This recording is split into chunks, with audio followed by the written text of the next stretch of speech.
이번 강의에서 여러분은 GMP와 우수의약품의 의미와 우수의약품을 제조하는 데 있어서 GMP의 역할에 대한 내용을 배우게 될 것입니다. 또한 기본적인 청소 및 세척, 개인위생 요구사항과 문서화 작업, 그리고 중요한 생산 및 포장 관리는 무엇인지를 배우게 될 것입니다.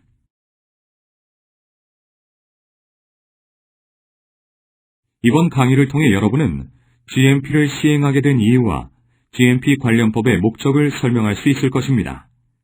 또한 4가지 핵심 제품 품질 특성과 개인 위생에 대한 GMP 요구사항, 기록을 작성하는 방법, 주요 생산 및 포장 관리에 대한 내용을 설명할 수 있을 것입니다.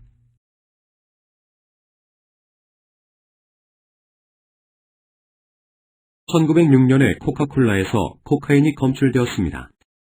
1938년에는 설파닐 아마이드의 잘못된 처방으로 인해 수백 명이 사망하였습니다. 1962년에 수천 명의 아이들이 탈리도마이드로 인해 기형아가 되었습니다.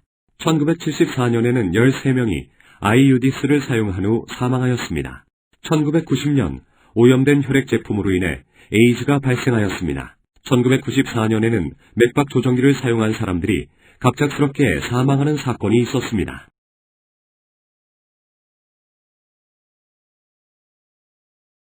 역사적으로 보면 이런 대형 사건들은 제약산업에서 너무나 흔히 일어나는 사건들이었습니다. 그래서 전 세계의 정부들이 이에 대한 조치를 취하기 시작하였습니다. 제약회사들이 높은 수준의 제품을 제조할 수 있도록 의약품 제조에 관련된 많은 규정들을 적극적으로 도입하였고, 이런 규정들을 GMP 지침서나 법으로 문서화시켰습니다.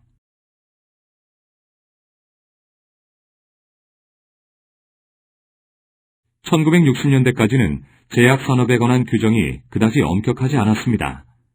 또한 그 당시에는 전 세계적으로 동일한 규정을 만들려고 하지도 않았습니다. GMP 관련법은 미국에서 1962년에 처음 도입하였고, 호주에서는 1969년에 도입하였으며, 1975년까지 대부분의 유럽 국가들이 GMP 관련법을 도입하였습니다. 매년 더 많은 나라들이 자국의 GMP 규정을 발표했습니다.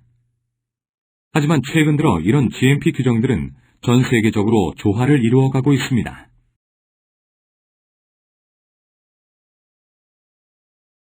화면에 있는 국기를 클릭하여 특정 규제 기관에 대해 알아보십시오.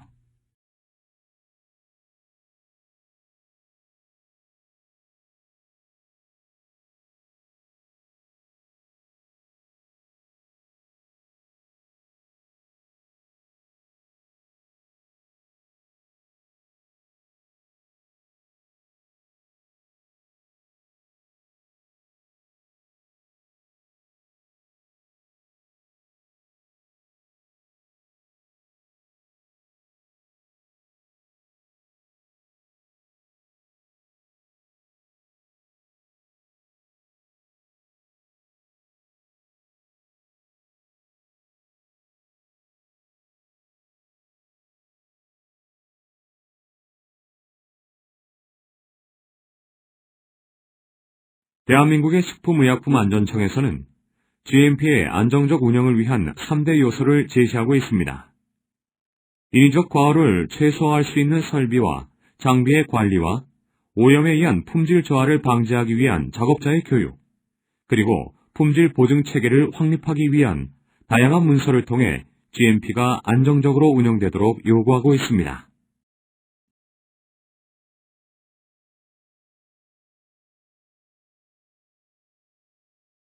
대한민국은 1985년부터 KGMP 적격업소에 대한 평가와 인증을 시작하였으며, 1995년부터 모든 의약품 제조 시설에 대해 GMP 운영 의무화를 시행하였습니다.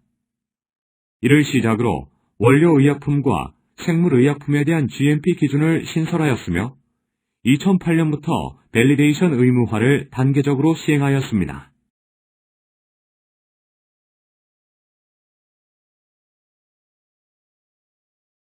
미국 식품의약품안전청, 즉 FDA는 전 세계에서 가장 큰 영향력을 발휘하는 규제기관으로 의약품, 의료용구, 생물의약품, 화장품, 식품을 규제합니다. 미국의 GMP법은 연방법으로 법적 효력이 있으며 의약품, 생물의약품, 의료연구에 대한 CGMP가 있습니다.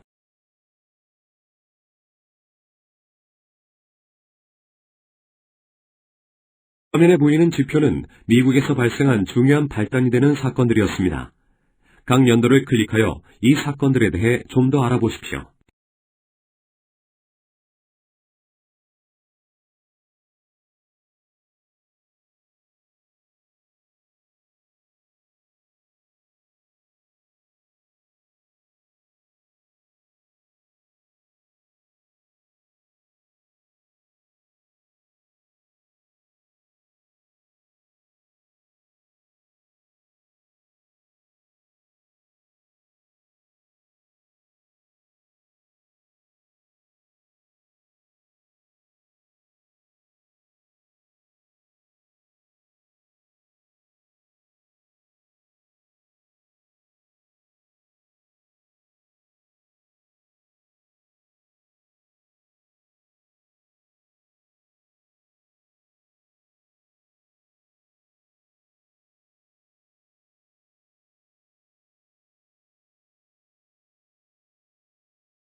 CFR 링크를 클릭하여 규정들을 보시거나 웹사이트 링크를 클릭하여 FDA 참조 문서를 보십시오.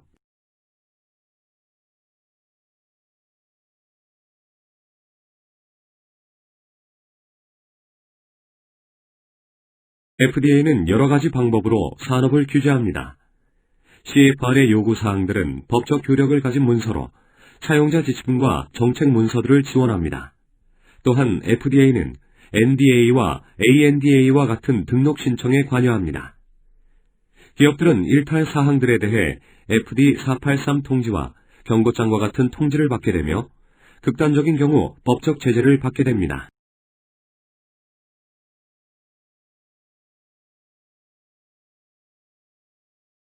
호주는 세 번째로 GMP 규정을 만든 나라이지만 각 주마다 다른 규정을 적용하여 많은 어려움을 겪었습니다.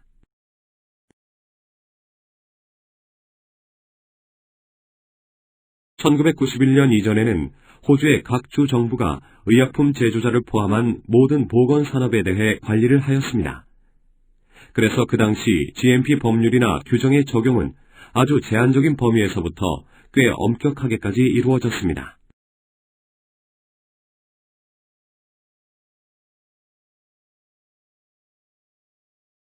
이것은 의약품 수출국으로서 호주의 국가적 이미지에 부정적인 영향을 끼쳤습니다.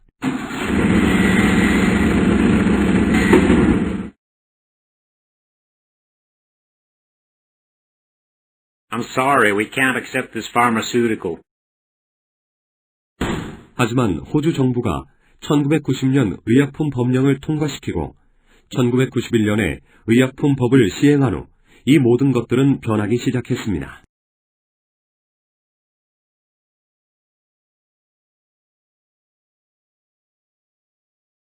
호주의 의약품 법령으로 인해 호주 제약 산업은 중앙정부, 특히 TGA에서 완전히 관장하게 되었습니다. 현재 호주에서는 의약품과 의료용구 제조회사가 GMP 제조 원칙과 규정을 어길 경우 불법 행위에 해당됩니다.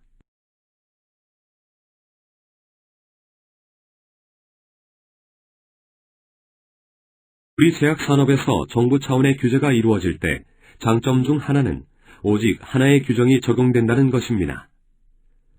이것은 국제시장에서 인정된 우수한 품질의 공급자로서 경쟁하는 데 도움이 됩니다.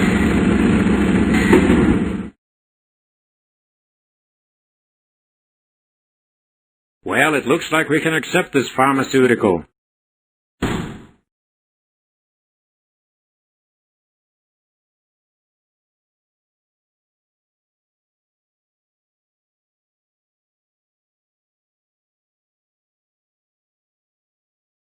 TGA의 역할은 정기적으로 GMP 규정에 따라 제약회사들에 대한 심사를 수행하고 GMP에 적합한 제조회사의 허가서를 발급하며 정기적으로 제품에 대한 테스트를 수행하여 지속적으로 제약산업의 수준을 평가하는 것입니다.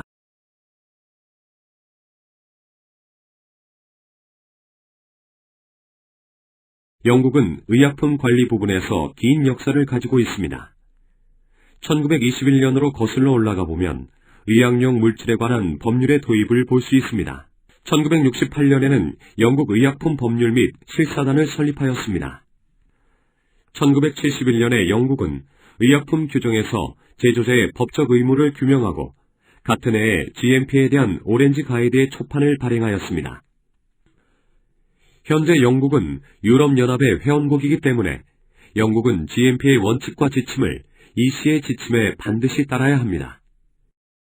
EC 지침은 모든 제조회사들이 품질 경영 시스템에 따라 운영할 것을 의무화하고 있습니다. 의약품을 위한 GMP 지침은 GMP에 대한 안내와 해석에 대한 지침을 제공합니다. 이 EC 지침은 가장 최근의 영국 오렌지 가이드에 포함되어 있습니다.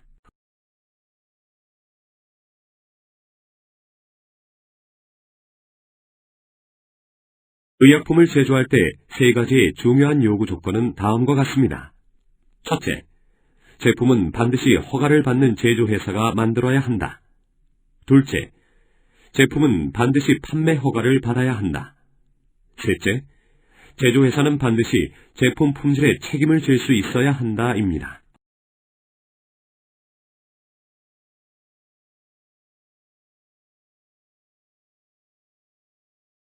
허가 관청은 다음과 같은 업무를 합니다.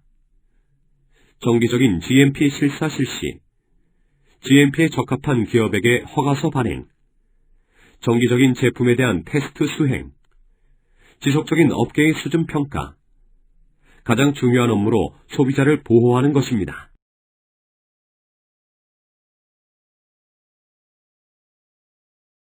다음 내용을 학습하기 전에 다음 문제를 풀어보십시오. 정답이라고 생각되는 문장을 클릭해 보십시오.